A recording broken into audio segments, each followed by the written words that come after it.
Have you ever had one of those weeks where no matter how hard you turn the steering wheel, no matter how well you correct with your throttle, you end up upside down in the ditch?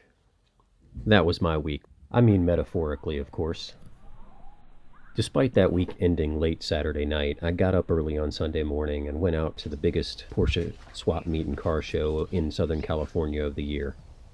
My 66 912 had mercy on me. It cranked up easily with its newly rebuilt carburetors. Video on that coming soon.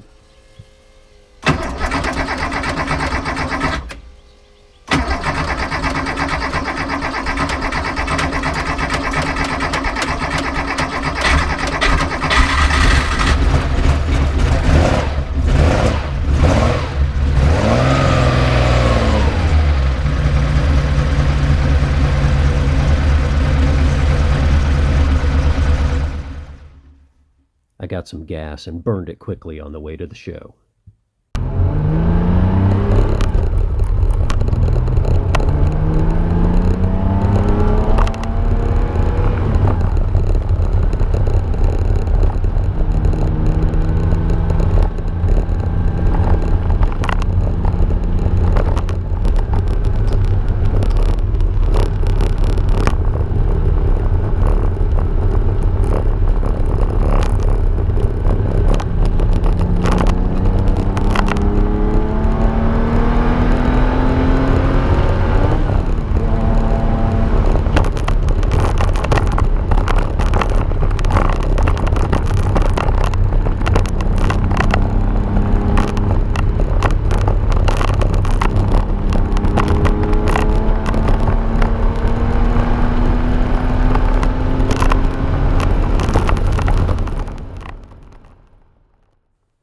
My old car sometimes has issues, and sometimes I envy the newer models. But this day restored my faith in old technology. The rebuilt carbs ran like a champ. The ride was smooth, well, except for the potholes in Anaheim and Fullerton. As I pulled in, I was greeted by many cars that were 25 to 70 years old and obviously running well enough to drive out to the show. One 356 said it had 976,000 miles on it. Old, simple, reliable. Some looked showroom new, some were showing their age. At the swap meet, I managed to find a few parts for decent prices.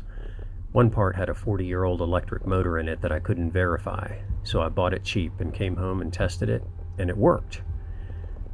One was really dirty, but cleaned up pretty nicely. On the way back to the car, I saw a pretty sweet GT3. I walked over and asked the guy about the color. He said it was Mexico blue and his wife had suggested it over silver. Good choice. He was in his 80s. It was a manual. Respect. The car wasn't starting and it seemed to have a dead battery, so I offered to do a jump start for him.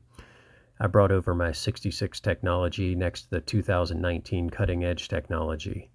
Jumper cables haven't changed, nor has the battery voltage. Chalk went up to 60s technology. The jump didn't work, so we checked some fuses. They were all okay. We looked for bad connections. None.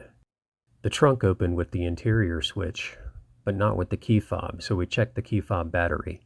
It seemed fine. It was flashing red when we pressed the buttons. All the signs pointed to an immobilizer problem.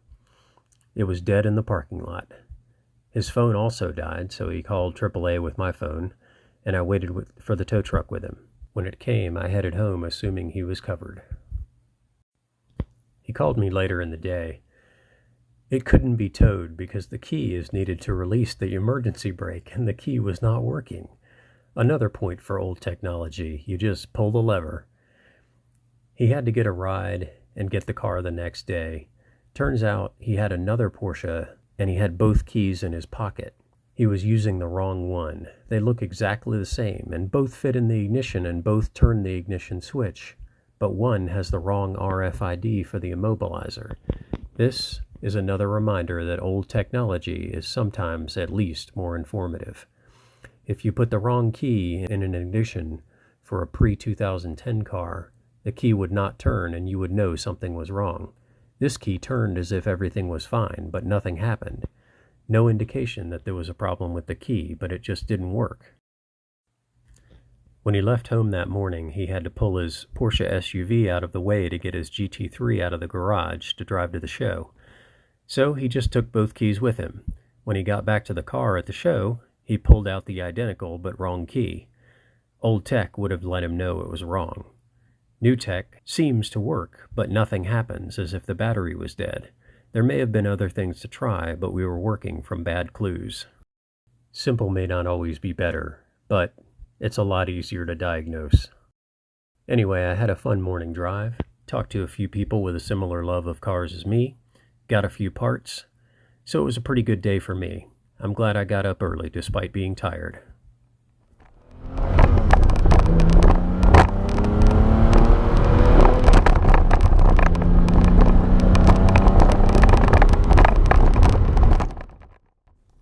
For the record, while I love the simplicity of old technology, if you are frustrated with the complexity and the key of your GT3, I will gladly take it off your hands. Till next time, keep it just below the red line.